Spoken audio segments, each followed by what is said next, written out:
Welcome, everybody. Welcome, Peeps. So glad that you're here with me today. Today, I am so excited, beside myself excited, to be talking to Cissy Jones. Cissy, thank you so much for joining us Thank this you so much for morning. having me. Good morning to you.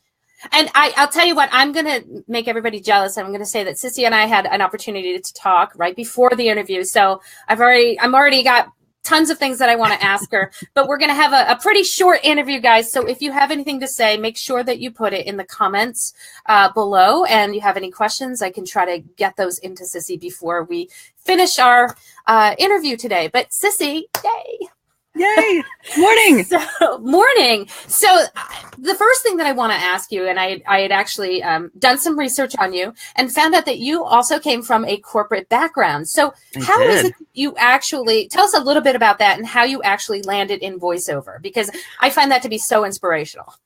Well, and likewise, it's a pretty typical path for most actors. You go to college and you get a degree in business and Spanish, and then you go to work in the corporate world and you hate your life. And it's funny, I was actually in Alaska with my now husband, and we were out on the open ocean for 9 days talking about dream jobs. And I was like, man, I want to be a voice on The Simpsons, but I don't even know how you do it. I'm sure you just have to be in Hollywood. And no sooner than 2 weeks after we came back, I was getting ready one fateful morning, and I heard Nancy Cartwright on the radio, and she started talking about voiceover and what a great job it was. And in San Francisco, we had one of the greatest schools right in our neighborhood. And I called that day and I started taking classes that week. And 2 years later, I had an agent and I quit my job and I moved to LA. And hi. Wow. Yeah. Wow, that's well, you said that in such a fast summary that I have to say, no, doing that myself in a way that I had given up a corporate job and moved across the country to kind of pursue a full-time voiceover career. I happen to know how much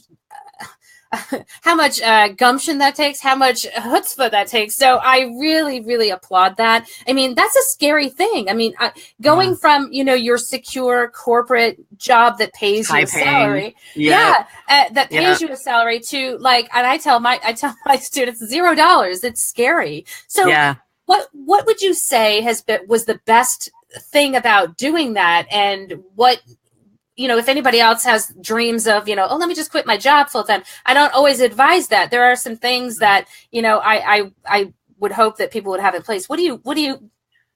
I would say I had a good savings account. Yes. I socked away a fair amount of money. I had an incredibly supportive partner who said, you hate corporate life. Why would you go back to that when you found the thing that drives you? And he really encouraged me to follow this, to pursue it, to move to LA, and start this career in earnest. And also I would say, I grew up in a household where my dad loves his job. My dad is a jeweler in Boise, Idaho, and he loves it with every fiber of his being. And that gave me kind of the spark to be like, I don't have to do something I hate every day for the rest of my life. And when you find that thing that you love and you have a knack for, and they're the same thing, I mean, it's kind of like lightning in a bottle. Yeah. I love that. Now you, award winning, which, woohoo. So that actually happened. Can we confirm that actually happened? Because it still feels like it was a dream. I want to say, as a girl, I absolutely applaud you for everything that you've accomplished so far in your career, but specifically that the BAFTA award is so. Tell us a little bit about that. I mean, were you even expecting that? And what I do love about it is that it's not it's performer. You got, best performer 2017, and it's not even a male performer versus female. It is best performer. So tell us a little bit about that. Oh man. I mean, I thought Nolan North was going to win the thing. Nolan North was Nolan North had won all the things, and he was Nathan freaking Drake. Of course you expect Nolan North to win the thing.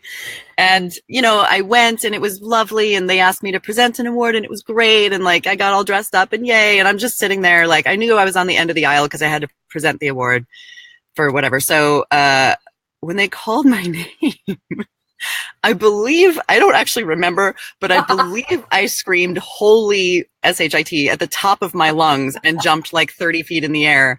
And then Sean Vanneman, who made the game, was like, you got to walk up there. The music is playing. You got to go. And I was like, ah! And then I just rattled out a bunch of stuff and tried not to cry. And that was it. Wow. Well, congratulations. Thank you. So, would you say, in terms of, you've been in, I would say, more than 50 video games since the beginning of your not so long career? I mean, it's been not tremendously long for you, right? Yeah, how long have you been doing? 6 years? Okay, years, 7 years, yeah. That's a lot of video games. So what would you say? I mean, do people ask you if you have a favorite character, or what is it that you love about? Let me ask you, what do you love about your character, Delilah? That probably what I love most helps you to win, I would say, performance. What I love most about Delilah is that the character has to decide how they feel about her based on her personality alone. You don't get to see her and see, is she traditionally attractive? Does she have giant cans? Is she, does she have the sweet smile that goes with the flirt? You don't get to know. You have to figure it out on your own through your own gameplay. That was my favorite thing about the character, because as a woman in games, it's getting better, but we are fairly limited to the body type, to the desirability of a character, just based on personal appearance. And so to be able to play a character as enigmatic as Delilah and not have her be shown, and have, like, I got marriage proposals on Twitter. Wow, that's fantastic. So to have that kind of response to not seeing her, it's my favorite thing about her. Well, first of all, what a testament to your acting, and to the writing too. I want to say, I can't imagine what it must be like to be a writer for a video game, because you have to go through so many instances and separate scenes of if the player does this, then this happens, and I can't even imagine the process. I imagine for recording for a video game can be quite lengthy. Yeah, we recorded for 2 years for Delilah. For Firewatch, and we recorded as an ensemble. So Rich Summer, who played Henry, would dial in from his home studio. I would dial in from mine, and then Sean, our director, would Skype us together, and that's how we recorded for 2 years. Wow. Not daily, but enough that we would. I'm sorry. I was going to ask: is that normal for video games typically? I think it depends on the game. I mean, if you're looking at something like Fallout 4 that's got 80+ hours of gameplay, it's a long time to record, right? But they're doing every day, 9 to 6, 2 actors a day, blah blah blah. Firewatch was a little different just because it was such a bootstrap team. I mean, there were 8 people that made this game, right? Not including Rich and I as the voice. And so we would do a scene in voiceover, and then Sean would tweak it and write the next scene, and, kind of go as we went. And so I think each one, depending on budget, just takes its own time. Right. Wow, and that just makes it more impressive to me that it was happening as it went along, in terms of the we actually recorded an entirely different ending, where Delilah tells Henry that he's crazy about 2/3 of the way through and tells him to bugger off. And Sean came back and was like, nah, doesn't work. Don't like it. We got to do something else. So we re-recorded the end. Wow. So can I ask you what projects you're working on currently, or are you not allowed to? There's a lot I'm not allowed to tell you. I can tell you Destiny 2 is out right now, and I play Commander Sloan, who is Zavala's second in command. There's also an indie coming out soon called Where the Water Tastes Like Wine. If you haven't seen the trailer, Google it as soon as this interview is over, of course. It's really, really cool, and they got Sting to do the main character, and I don't normally love celebrity voiceover in video games, but he's really good. So those 2 are a couple that I've been working on, and then a bunch of stuff under NDA that I can't talk about, or I would lose my children. So. Well, and you don't want that. Listen, I want to keep them around for a while. So, in addition to video games, you also do all commercial. You also did a movie trailer, which I have to say, go women, go girls. Yeah, that's phenomenal. What are your on a daily basis? What would you say the percentage of what you're working on is? Is it video games, or is it? No, I do mostly commercials. That's kind of my bread and butter. I do Ralph's around town for the LA region, Fry's in Arizona. I have a Marriott spot that's running right now that's been real good to me. I do a lot of video games. I do a lot of, considering the amount that's actually out there for women is not much. I do a lot of trailer promo stuff. I'm starting to work in animation. I do a lot of narration. It's kind of like you got to do all the things. If you want to make a living in this business, you got to do all the things. Right? Isn't that the truth? So how would you say your first job out of the gate, I hear, was League of Legends, right? The Walking Dead. The Walking Dead. So you were doing a video game for your first job. And so how has developing characters helped you in all other aspects of voiceover?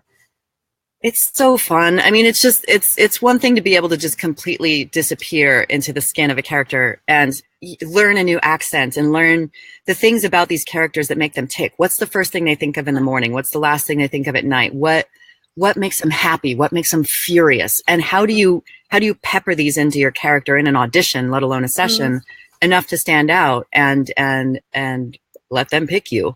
But it's been really, really fun, even in commercials, to say, okay, Cissy's not going to tell this story. I think, my best friend Robin would tell this story, or, a dude would tell this story about his wife or whatever, and figuring out the point of view. I mean, for all things voiceover, the point of view is the key, right? You have to be able to tell something interestingly and believably. So what's the best way to do that? Have a point of view. Yeah, I find that is important in what I do on a daily basis, which is I do a lot of narration and commercials, but mostly narration, and there still is a point of view. There's still a character involved. Yeah. What would be your best piece of advice for people starting off wanting to get into video games? It doesn't matter what your voice sounds like. I don't care if people have told you have a great voice. I don't care if people have told you don't have a great voice. There's always character. There's always characters in all video games. I would say start learning how to act. And if you haven't taken acting classes, take acting classes. If you have taken acting classes, get your accents down. Okay. And start learning what kind of characters you want to be known for. You can do Call of Duty and Scream Grenade 18,000 times a day, 4 ways from Sunday. If that's your thing, great. Learn how to do it. Get your stamina up. Make sure that you can handle that kind of rigorous session. If you don't want to do that, figure out what else you want to do. I like the narrative games, so I really like to dig into the drama and owning a character and really becoming the character. So figure out what you want to do and then get it. Well, speaking of taking classes, I'm super happy that you are going to be teaching a class in I want to say on the 20. Oh my gosh, is it the 22nd? Oh my goodness, the 24th. 24th.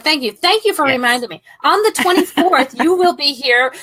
We will be so honored to have you to teach video game characters, kick-ass characters with Cissy. I'm so excited. Yeah, so excited.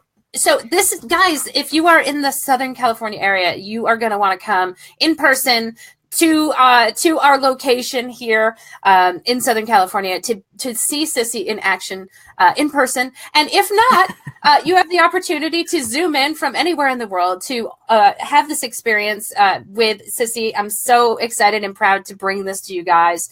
First time ever for VO Peeps to have Cissy teaching. And I tell you what, guys, why not learn from the best? So if you are interested, just go to vopeeps.com.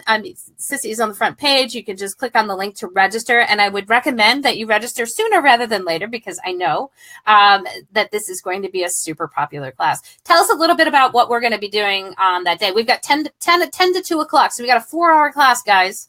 Lots of fun stuff. What I really want to do is go through all the various types of game copy. The different types of games that you get have different types of copy. So we'll go through all of those different styles of games and learn the different styles, and then also break down what your strengths are and maybe what you can work on, and resources that I have that I use every time I get a new character, and when I'm researching and all this stuff, and I'll share my little tips and tricks with you. Tips and tricks, guys. And so class is going to be limited to 15 participants only, so that you'll all get some good quality time with Cissy. And we also have an auditing option if you guys are interested and will want to be able to ask Cissy questions live in Q&A, which I had tons of questions I've already asked. I've got more that I want to ask. So guys, if you have anything that you'd like to last minute ask here in the comment section, please feel free to write that down. Otherwise, Cissy, I will tell you, thank you so much for joining us this morning. I know you're busy, so I'm really so excited. Appreciate it. And we've got people who are already signed up here. Good stuff. All right, guys. Thanks for showing up. Cissy, thank you so much for taking the time out. Thank you. And I am super excited to see you on the 24th. Woohoo! Me too. I'll see you guys then. Thank you so much. And Diana, thank you too. Bye, guys. Thanks. Bye.